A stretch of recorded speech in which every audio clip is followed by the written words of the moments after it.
Hello সবাইকে, সবাই কেমন আছেন? আজকে আমি আপনাদের সাথে একটা বিকাল বেলার মিনি ব্লগ শেয়ার করতে চলে এসেছি। এই ভিডিওতে আপনারা মোট দুইটা রেসিপি দেখবেন, একটা হচ্ছে ছোলা আর একটা হচ্ছে পাটিসাপটা পিঠা। এটা হচ্ছে একদম নর্মাল আর কি, এখানে কোনো নারকেল বা ভিতরে পুর ছাড়া পাটিসাপটা পিঠা কিভাবে আপনারা ঝটপট তৈরি করতে পারবেন এটাই দেখবেন।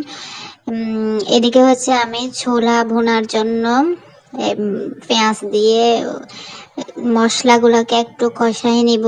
তারপর এগুলা কষানো হলে এর ভিতরে আলুগুলা দিয়ে দিব।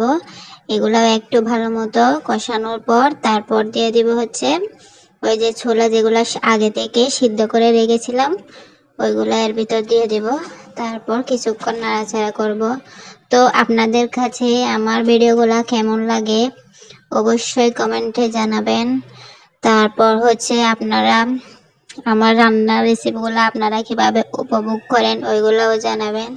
শেষমেশ হচ্ছে একটা চা তো অবশ্যই খাইতে হবে, না খাইলে মনে করেন যে জীবনে কোনো কিছু একটা মিস করে ফেলছি এরকম। চাটা অবশ্যই থাকতে হয়।